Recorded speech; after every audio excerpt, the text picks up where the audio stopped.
अस्सलाम वालेकुम नाज़रीन, मेरा नाम अली रज़ा है और आप देख रहे हैं कराची टुडे। हम ये देख रहे हैं कि जिस तरह हुकूमती माशी पॉलिसी के ऊपर काम हो रहा है, मुख्तलिफ स्मगलर्स के ख़िलाफ़, मंशियात के उन डीलर्स के ख़िलाफ़ जो कि मुख्तलिफ तरीके से कराची बिलखसूस सप्लाई जो है वो किया करते थे, उनके ख़िलाफ़ क्रैक डाउन जारी है।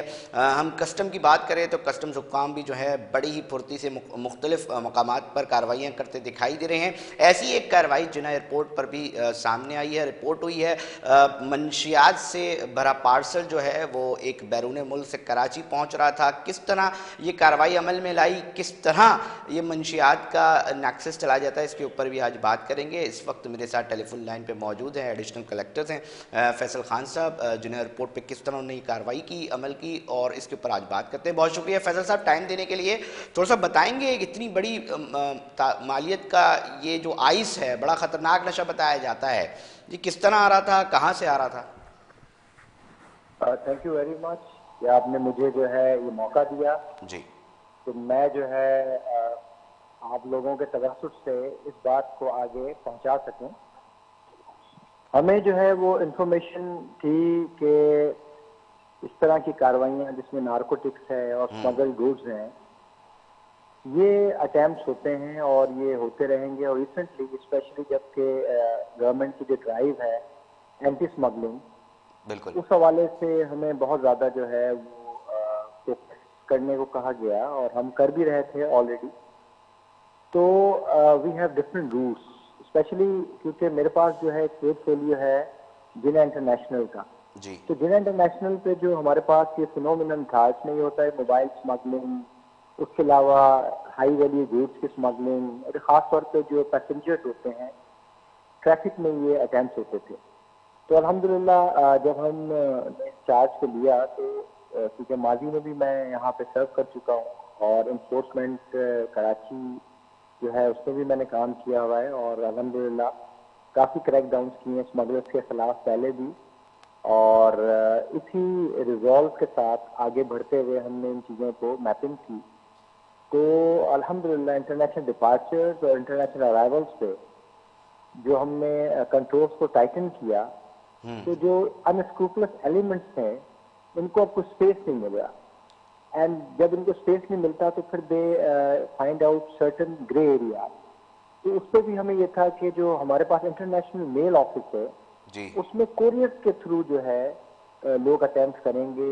उसमें ड्यूटेबल गुड्स भी हो सकती हैं, उसमें जो है आई पैड्स होते हैं, उसमें जो है वो मोबाइल स्मगलिंग भी हो सकती है। So keeping that in view जो है वो हमने स्पेशली इस पर फोकस किया हुआ था and we are very much vigilant. तो उसी इंटेलिजेंस और जो हमारी एफर्ट्स थी उसको जब हमने कहते हैं ना कि उस एफर्ट को मीनिंगफुल बनाने के लिए जो हमने पेशा वाराना सलाहियत के साथ अपनी टीम को जो है वो मोबिलाइज किया, तो we were having lot of information. Okay और उसी इंफॉर्मेशन के नतीजे में ये जो पार्सल था ये हमें पता चला और हमने जब इस पार्सल को देखा तो इसकी जो सोर्स थी दैट वाज फ्रॉम कनाडा।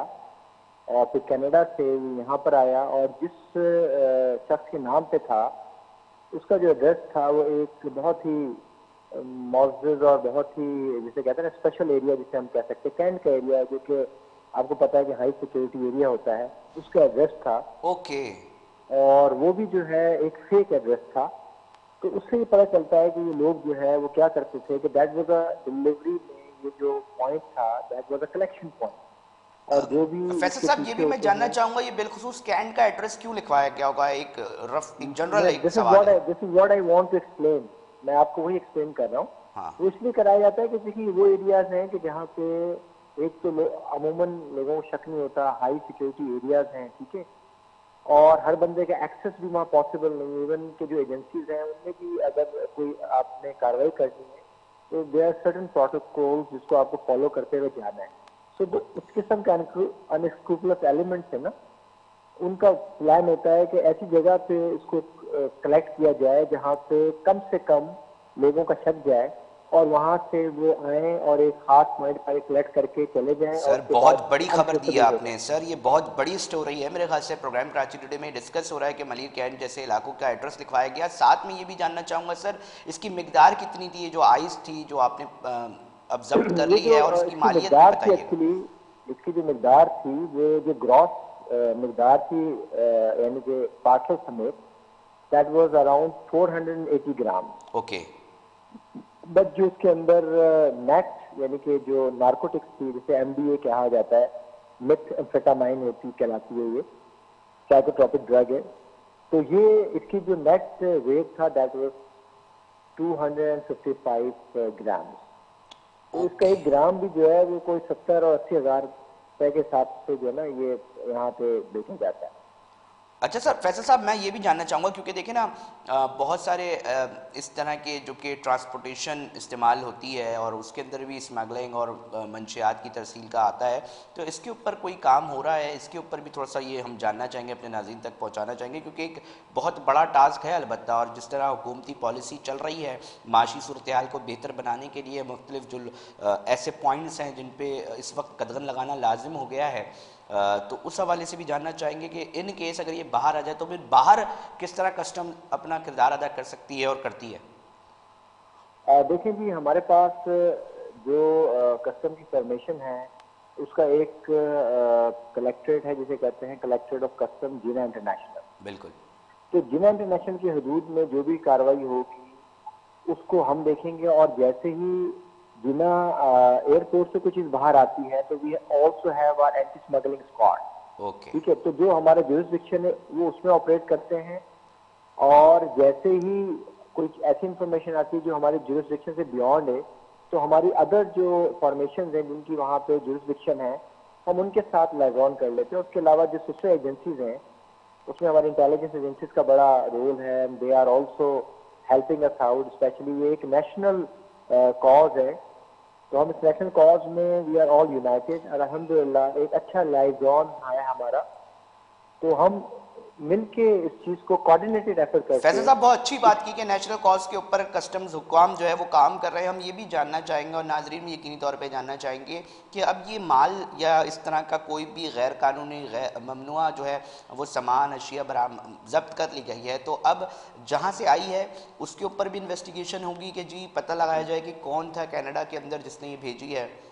देखें जी, ये तो बिल्कुल अब इन्वेस्टिगेशन जो हैं वो उस पर शुरू हो गई हैं, और ये डेफिनेटली हम केस करते हैं तो हमारी कोशिश ये होती है कि एक हॉलिस्टिक अप्रोच के साथ जाए, ओके। और ओरिजिन से लेके जो जो लोग यहाँ पे इन्वॉल्व हैं, उनके जो बैकर्स हैं, फैसिलिटेटर्स हैं, जो जो लोग हैं उस तक हम पहुंचे, ताकि हम इस चीज को कर्व कर सकें इन जिसे कहते हैं ना कि मीनिंगफुली। बिल्कुल। इसकी एक और मैं मिसाल आपको दे दूंगी, जो क्रिस्टल मिथ जो है ना, इसका जो एक्चुअल रूट है वो ये नहीं है, वो यूजुअली यहाँ से जाता है, लेकिन ये एक अजीब केस था कि बाहर से यहाँ पर आया, तो ओके। इसलिए हम उसको जो है वो अब थॉरली अच्छा इंक्वायरीज भी कर रहे हैं, प्रॉब भी फैसल कर रहे हैं, साहब ताकि हम कराची में इसको बनता एक्चुअल। तो नहीं है? फैसल साहब कराची में ये आइस बनती तो नहीं है, फिर ये कहाँ से आती होगी यार ये देखिए सब? ना, ये बनती नहीं है, बट हमारे पास जो हमने स्टडीज की हैं तो उसमें ये है कि मुख्तलिफ जगहों पे मुख्तलिफ स्पॉट्स हैं, अफगानिस्तान है, और उसके अलावा बड़े केमिकल्स हैं, तो लोग उसको केमिकल्स को मिला के इसको बना लेते हैं। ये बेसिकली केमिकली मेड एक जो है ना ड्रग है। सो यहाँ पे लोग जो है वो उसको बनाते हैं और फिर उसके बाद जो है वो इसकी तफसील होती है।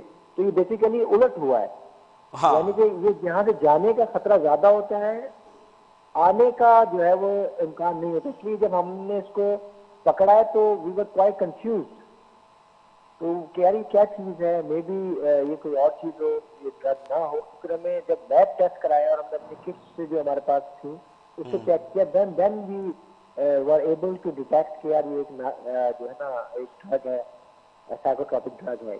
अच्छा फैसल साहब, ये भी जानना चाहेंगे कि किस तरह के और इस तरह के केसेस आते हैं और बिलखुसूस कस्टम्स के ऊपर किस तरह काम कर रही है, हम ये भी जानना चाहेंगे क्योंकि एक बहुत अहम रूट है, मतलब पूरी दुनिया से कनेक्टिविटी होती है और फिर कराची एक बड़ा स्टेशन है जहाँ पर लोग उतरते हैं मुख्तलिफ़ किस्म के। तो कस्टम इस तरह के मंशियात के से रिलेटेड सालाना किस तरह के केसेस आते हैं और आपकी देखिए, क्या इसके अमूमन ऊपर जो आई फाइंडिंग्स हैं? आई अंडरस्टैंड, अमूमन ये होता है कि इस तरह की जो नारकोटिक्स रिलेटेड चीज़ें हैं ना, वो खास तौर पे जो नाइजेरियंस और इस तरह के अफ्रीकन जो ओरिजिन के लोग होते हैं वहाँ से अक्सर ये जो है ना अटेम्प्ट होते हैं। तो लोग जो है वो वाया डिफरेंट जिसे कहते हैं ना डेस्टिनेशन को छूते हुए कराची आते हैं और उसमें अमूमन कोकेन जो है उसका चांस होता है आने का। और ख़ास तौर पे जब ये ऐसे सीजन आते हैं, इस तरह के न्यू ईयर का ओकेजन आता है, तो उसमें इस तरह की चीज़ों का जो है वो डिमांड बढ़ जाती है, तो लिहाजा ये अटेम्प्ट ज़्यादा होते हैं। तो हम अमूमन इनको इन इन इन टाइम पीरियड में पकड़ते हैं और ये लोग ज़्यादा सस्पेक्टेड होते हैं। बट जनरली जो है हम ऑन दैट बेसिस एक होलिस्टिक अप्रोच जो है ना अपनाते हुए हम तमाम एरियाज को कोशिश करते हैं कि फोकस करें ताकि जहाँ जहाँ से भी चांसेस हैं हम इन अटेम्प्ट्स को जो है वो मीनिंगफुली यानी कि फेल कर सकें, इनको फॉइल कर सकें। अच्छा फैसल साहब, एक अवेयरनेस के लिए भी लोग जानना चाहते हैं क्योंकि लोग बहुत सारे सामान लेकर आ रहे होते हैं, साल भर 2 साल 3 साल के बाद मुख्तलिफ ओकेजन्स में आ रहे होते हैं, वो किन चीज़ों का ख्याल रखते हैं? अक्सर अक्सर गिफ्टेड आइटम्स जो हैं वो अपने साथ ले जाते हैं और फिर उनको परेशानी का सामना करना पड़ता है। तो इस हवाले से आप क्या बात करना चाहेंगे कि जो भी लोग आ रहे देखिए, हों? मैं आपको सिंपल से एक बात बता रहा हूँ। एक आम आवाम के लिए जो है वो ये है कि जब कोई गिफ्ट आपको आ रहे होते हैं, स्पेशली जब आप बाहर से आ रहे होते हैं, एक तो हर एक पैसेंजर को ये एहतियात करना चाहिए कि कोई भी, इवन आपका जानने वाला भी हो और आपको कोई चीज़ दे रहा होता है कि आप लेके चले जाएं, तो प्लीज़ अपनी ड्यू विजिलेंस और बिल्कुल केयर के साथ उस चीज़ को लेकर आए, क्योंकि अक्सर जो जिसे कहते हैं ना फ्रीक्वेंट ट्रेवलर्स होते हैं, स्मगलर्स होते हैं, वो इनोसेंट पैसेंजर्स को या फैमिलीज को यूज कर लेते हैं। और जब वो लोग आते हैं तो उनको पता ही नहीं होता कि जी जो लॉ ऑफ द लैंड क्या है। तो लिहाजा वो फिर जो है स्मगलिंग के चार्जेस पे उन पे केसेस बन जाते हैं और उनको बहुत ज़्यादा परेशानी का सामना होता है। तो एक तो ये बात है। दूसरी बात ये कि देखिए, जो पैसेंजर आता है उसके लिए जो चीज़ वो लाता है वो जो पर्सनल वेयरिंग अपैरल है ना, एक आम आदमी जो ला सकता है, उस पर तो कोई ठीक है। ऐसी बात नहीं कि they can carry, they can bring. But issue ये आता है कि जो भी चीज वो लाते हैं, अगर कोई चीज आप गिफ्ट लेकर आ रहे हैं और पता चला कि भी आप तो एक घड़ी पहन के आते हैं, तो एक घड़ी तो आपकी पर्सनल अपैरल में आ गई है, बट आपने 15 घड़ियां ले आए अपने घर वालों के लिए, ये कह के जी फैमिली के लिए लेकर आए हो, जी मोबाइल में जो है वो 50 लेकर आ गया, जिसपे एक पे भी अलाउंस नहीं है। ठीक है, तो ये हम देखते हैं कि जी को कमर्शियल क्वांटिटी में तो नहीं लेकर आ गए। अगर वो कमर्शियल क्वांटिटी में ले आते हैं, इसका मतलब ये होता है कि ये फैमिली जेन्युइन नहीं है और ये जो है वो कैरियर के तौर पे काम कर रहे हैं। तो एक तो ये चीज बड़ा ध्यान में रखें, और ignorance of law is no excuse. तो एक तो ये उनको सोच लेना चाहिए। दूसरी बात है, जो जाते हुए इंटरनेशनल पैसेंजर हैं, उनको ये पता होना चाहिए कि कोई चीज खासतौर पर ज्वेलरी गोल्ड में बड़ा इशू आता है। तो जो गवर्नमेंट ने पॉलिसी दी हुई है स्मगलिंग की, जो डेफिनेशन है उसमें कोई भी चीज जो ज्वेलरी अगर वो मैन्युफैक्चरर गोल्ड है और दैट इज बियॉन्ड 500,000, तो वो स्मगलिंग के जुमरे में आ जाता है। ओके। तो उनको इन चीजों का केयर करना चाहिए, और वो आइटम्स के जो कॉन्ट्राबैंड है, दे शुड नो कि वहाँ अलाउ नहीं। अगर वो उसको लेकर आएंगे तो वो उन पे जो है हम सीज भी करेंगे और उनके ऊपर जो है एज पर लॉ हम उसके जो है केसेस भी बनाएंगे, और सीजर बन जाता है, फिर एज पर लॉ उनकी प्रोसीडिंग शुरू हो जाती है। अच्छा फैसल साहब, अगर मैं सालाना रेवेन्यू जनरेट कितना कर पाती है कस्टम्स को, जिस ये जहाँ मालूमात हासिल करना चाहूँ तो हमें मिल सकती हैं स्टैट्स के? सिर्फ एयरपोर्ट की अगर हम बात करें तो सालाना कौमी ख़जाने में किस तरह का कितना बड़ा कंट्रीब्यूशन जो है वो कस्टम जो है वो अदा कर रही है? देखिए, मैं आपको जो रेवेन्यू के हवाले से बात बताऊं तो हमारा पर मंथ का जो रेवेन्यू पोटेंशियल है ना, जी। जो हम यहाँ पे इम्पोर्ट्स स्टेज पे कलेक्ट करते हैं, या एडमिनिस्ट्रेटिव मेजर जो हम लेते हैं, या जो ड्यूटीएबल गुड्स उनको सीज करके या ऑक्शन करके जो, तो हमारा कोई 2 बिलियन जो है वो हम माहाना कंट्रीब्यूट करते हैं नेशनल किटी के अंदर, और ये वेरी करता है 2 बिलियन से लेकर 2.5 बिलियन के दरमियान। फैसल साहब, तो एक ये बड़ा हमारा जो है वो अमाउंट है यकीनी तौर पे। हम थोड़ा सा इसके ऊपर भी आपका एक लास्ट कमेंट ज़रूर चाहेंगे कि ताकि कंक्लूड करें। जितना शेयर आप कर पा रहे हैं एक कौमी ख़जाने में, क्योंकि एक अहम रोल है, क्या सहूलियात के हिसाब से भी, क्योंकि अक्सर ये बात की जाती है कि सिक्योरिटीज़ के इशूज़ देखे जाते हैं बहुत सारे, मुख्तलिफ जो सेगमेंट है उसमें अगर ऑपरेशन करना होता है तो हम ये देखते हैं कि जी मुख्तलिफ ऑर्गेनाइजेशन से रब्ता करना पड़ता है। तो सिक्योरिटीज़ के क्या इशूज़ होते हैं कस्टम्स को मुख्तलिफ ऑपरेशन में, थोड़ा सा ये भी हम जानना चाहेंगे। देखिए जी, ओवरऑल तो सिक्योरिटी के जो इश्यूज हैं वो बहुत बड़ा चैलेंज है। दैट चैलेंज की एक कलेक्टिव कॉज है, तो ये हमारे लिए बड़ा डेंटिंग चैलेंज होता है।